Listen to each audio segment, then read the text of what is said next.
Myth. Luke, how are you doing this press day? Oh, it's awesome, EJ. It's like a dream come. This is a dream come true. Not like it is. I'm grateful. How you doing? Well, you also just earned me points with my mother, who is a big fan of you, so thank you. I'm gonna check that off the list there. Give But mom no, my love. oh, thank you. No, I'm so excited to speak with you, and I'm excited to speak with you about Edmund's character and the transformation. We usually know you as the hunk or the love interest. You are definitely not that in this show. Can you tell me about, and all nicely as well, but can you tell me about bringing Edmund to life and what spoke to you about this character? Wow, I really resonated with his need for purpose, to know why he's even here. How did he get here? Was he brought here out of love? Um, this I resonated with him, aspiring actor, struggling actor. I mean, I totally understand that, right? You see something in yourself that no one else sees, but it's you that has to believe in it, right? Um, I resonated with that very well, and I'm a loner myself. I'm an only child. I'm a loner at heart. Um, I really resonated with that idea of if I didn't have friends, if I didn't have someone who would call and check up on me, and what Mm. what is that? What kind of person would that make? And that just really moved me. It seemed like a very big challenge for me, also in fun, right? A horror. And just the opportunity to work with Lil Marvin. I mean, yeah. I mean, Lil Marvin and you in the horror genre, it all seems to come well together. And what I also love about your character is your character does a lot of research. I mean, that Hulk Hogan scene, it Yes. burned in my head for you now. Like, so what research did you do? We see him, staring at serial killers and horror films. What research did you do for this role? Well, I just had to dive into my own. I remember everything of my childhood. I remember Mm. I'm one of those people I remember everything as a toddler. So WrestleMania, I remember my love for that and being around my friends and cousins who we would reenact those scenes and that dialogue. So for me, I just came with a backpack full of ideas. I saw what Lil Marvin had written. It was already on page. And I just was like, I was like, oh my God, here's an opportunity to just throw all these things that I never get to use, like you said, in all these other projects, because he's, not those other characters are not like that, right? So yeah, Edmund's a bit eccentric in many ways, and he's a big kid. So I'm a big kid, so I just got to pour into it. I love how nicely you speak of Edmund's character. He's a hard-hitting character, but you just seem to enjoy him. And honestly, watching him, I was like, this is a character I kind of love to watch be a little crazy. It's really fun, and you brought that to life, especially in that interrogation scene.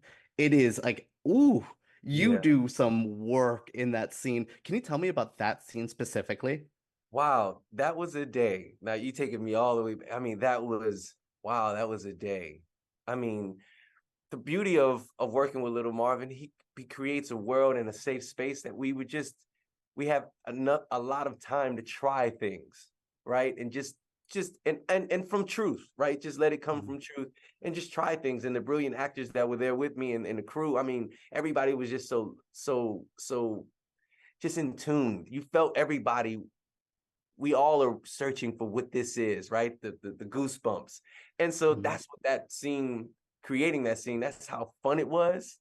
So I know editing just had an awesome time with all of these different ideas and takes, because that's basically what we did. I just wanted to ground him in this opportunity that he would get, right? And that opportunity was like, oh, you're looking at me.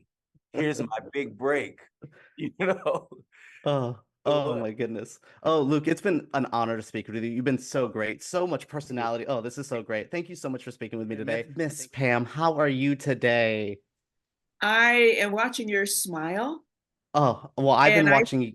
I think that you are the audiences that have supported us to be generous and adventurous in coming up with this story, this series created by an incredible filmmaker, Little Marvin, and had the support that he has.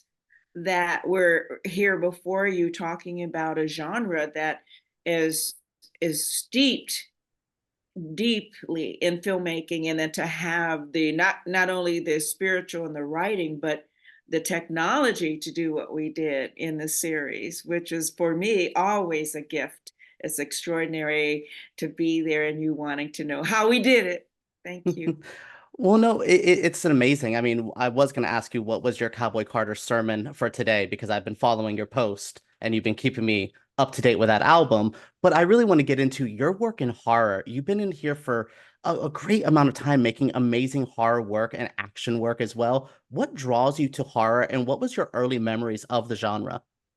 The mystery, who Hmm. is affected by horror, what we fear most is the unknown, having no control, aging, disfigurement, humanity at its worst and best, political unrest, gender issues. There's so much.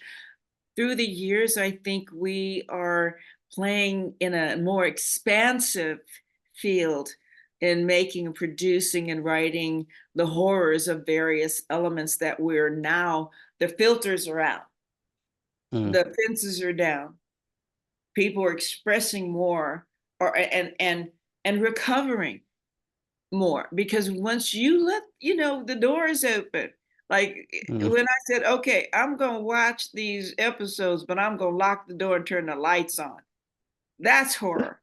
And yeah. I really love the genre, and the fact that I get to play in it and the various elements of it, political, gender, aging, mental state, psychoses, the paranormal issues that did my son and daughter, grandson and daughter see this, or is this just me? And then to have this washing machine turn into an aggressive monster that I wash clothes forever, and is it me, or is it what is it? What Yeah. is it? And I no one can answer. And I have these secrets. I'm very good at keeping secrets, and this secret is of my aging, and I'm losing it, and I may not have the capacity and control anything that's going on. And then I find out there's something in the air, in the water, that's out there that I don't control, that I thought I could. That, to me, not having that control is horror. I Mm. know I parked the car in the garage. Why isn't it there? You know? No, you speak to that so well. Thank you so much for speaking with me and one putting so much great work out there for us to enjoy. As horror fans and as movie fans, we all love what you do, Pam. We'll see you at the horror Comic Cons. Yes, Thank Deborah, it's an honor to speak with you. You are amazing in this show. See you. Thank you so much. That means a lot. No, I really am. I'm impressed by what you do, and I will say, as a viewer, I'm enamored by the show. I have a lot of questions. What questions did you have for Lil Marvin heading into this production, and did he even answer any of them? He seems like a mysterious person. Yes, he's very mysterious. But um, for me, the main thing I had was how much of the first installment do I leave behind, and how much of it do I bring into this? And the answer I got was leave all of it behind. Because he really wanted to make this its own separate story. And so that was the main thing for me. I think anything outside of that, we were just kind of collaborating and just kind of sharing our ideas about the story as a whole, and where we're taking it, because them is my baby as well. You know what I'm Mm. saying? And so we have the same heart for the show. And so yeah, it was just it's just such an honor to be back, honestly. Oh, I love hearing that it's your baby. I mean, and you take very good Yeah. care of this baby. It's amazing. It's grown into such a powerful series, but I find it hard that you can't separate. I would find it hard to separate what happened in first season of them to season of them because it's still generational Black trauma. You're still seeing it, even though it's different stories, different characters. And I want to ask you, you throw yourself into this role literally in that first episode when you are putting yourself into that thing. I'm like, oh, it's amazing to see. And now, can you tell me about working in horror, the horror genre, and what attracts you to it?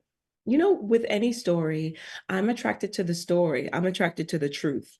And I felt like for me, when I came to this, I asked myself with any project, is it true? Do I believe it? Yes, Mm, cool. It doesn't really matter what genre it is. And I feel like You know, with any story, it has to be grounded in truth, whether it's comedy, horror, anything. So I read this and I was like, yep, sounds very true. So I was Mm. the same way that I read, you know, the script for the first installment, and I was like, does it sound true? Does it line up with what I know to be, you know, the history of the Black experience? Yes, cool. I'm down. Sign me up, you know. So yeah, for me, it's not really a genre thing. It's just about truth for me. Mm. No, ooh, that was a good answer though. That was amazing. No, you're great, and you have so much good chemistry with everyone involved. But I will say your stuff with Wayne Knight is some of my favorite. Can you speak to working with an actor that you guys have good chemistry with each other, but have to play adversaries? Can you speak to building that kind of chemistry with somebody? Yeah, you know, for me, acting is always a partner dance, right? So people ask this all the time, but I'm like, if I actually hated the person I'm working with, or if I'm having a terrible time with them, even if we're playing enemies, that those scenes will come off, in my opinion, not as good as if we were really like this, because you're still playing off of each other. You know, you're not actual enemies, but you're playing off of each other. But if I have tension with you and I don't feel like I can work with you, then it will affect that chemistry, because naturally I can't speak for anyone else, but for me, when I don't feel comfortable with someone, I tighten up when I'm Mm, around them because my guard goes up. So for me, you don't want me to hate who I'm working with, because actually you're not going to get the best out of me, yeah. you know. So for me, it's important, whether I'm playing your enemy or your friend, to feel connected to you, to be able to look you in your eyes, to be able to sometimes play scenes right here. It's just important that we're good, you know. Mm. So yeah, and Wayne is amazing. No, there's good chemistry. There's everything. Thank you so much for speaking with me today. It's been an honor. Love the show. Can't wait to see. I've only seen a couple episodes. Can't wait to see even more. Man, I'm so excited to speak with you. I follow you on Twitter. You're such a fun personality on Twitter as well. I want to get you to be that millionaire before 20 something. Get you there, Thank man. you. No, I just want to say, as the youngest actor on the series, or at least one of them, this show asks a lot of you, and you have to deal with a lot of hard-hitting stuff. Not that we don't have to see it on social media and things online nowadays. How do you decompress from something as heavy as this show can get? I just spend a lot of time with my friends, really. Where I'm from, New Orleans, New Orleans is a character itself. So just me being back in the city, just me being back in my roots, it just eased everything away. You know what I'm saying? Mm. I faced some tough things throughout shooting, but as soon as I went back home, I was good. I was good. Yeah. I'm good. I'm glad you have that home base to come back to. I think that's kind of what we all strive for in life is a good, home base. And, at this show, you have a good family as well. I mean, Deborah and Pam are these amazing figures. Can you speak to what it was like working with those two and what they helped bring out of you? Yeah, those two was amazing. I say this again, like just being able to be with these talented individuals, and just being able to gain knowledge from them, is like not too many people could do that. You know what I'm saying? Not too many people could have to have somebody legendary like Miss Pam. You know what I'm saying? To be on set and really give them knowledge that they could take throughout the rest of their career. You know what I'm saying? Like Deborah, she was a part of the first season, so she knows what to expect. So she gave me some wonderful advice throughout shooting. So I'm just really happy to have those people in my corner, man. Especially Lil Marvin too. He's a beast. I was gonna say, what was it like with Lil Marvin? I haven't got to interview him yet, but everyone talks so highly of him. What was it like working with him as a kind of curator for this? Dog, he's amazing. Especially the way that he writes, like the way that he writes his scripts. He is amazing. I never experienced anybody I never worked with anybody like him. And he is a talented individual. He's very unique. I've never seen like uh well I could say, like, this is my first horror. So for this being my Mm. first horror and really reading my first horror script for real, I I can't say anything better. Like, he's just a man, dog. Like, he really did his thing. He really did his thing. I'm super happy and grateful to be able to to to to be a part of the credits with Little Marv, and hopefully we have some more credits to go.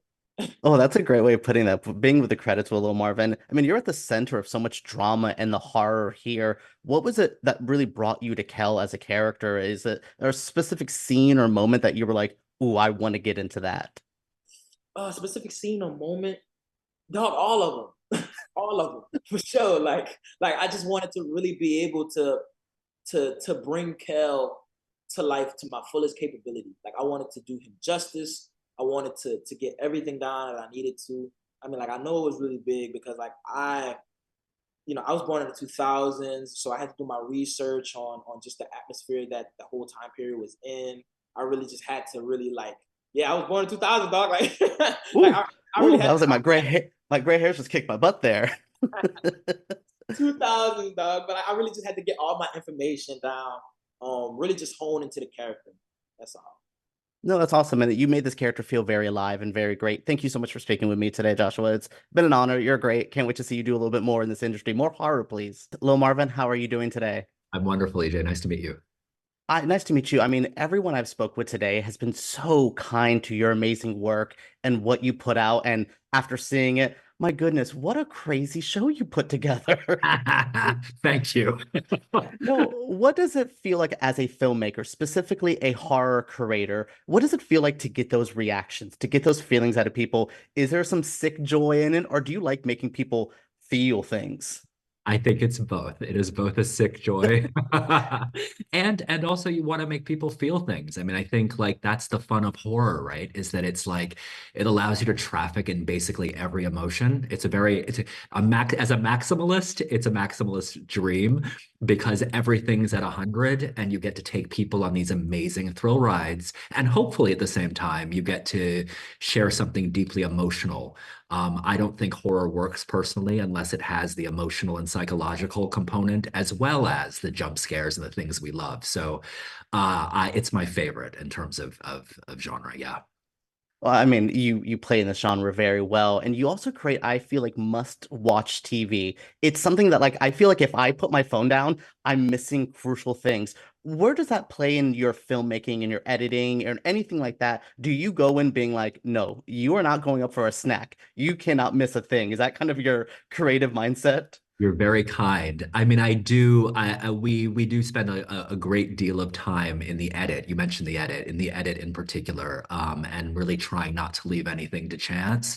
I think you can always feel it when something gets like loose or kind of unspecific. And so it's always about just tightening those threads and keeping things, music plays a huge role in that, in sort of keeping you grounded and keeping you in your seat.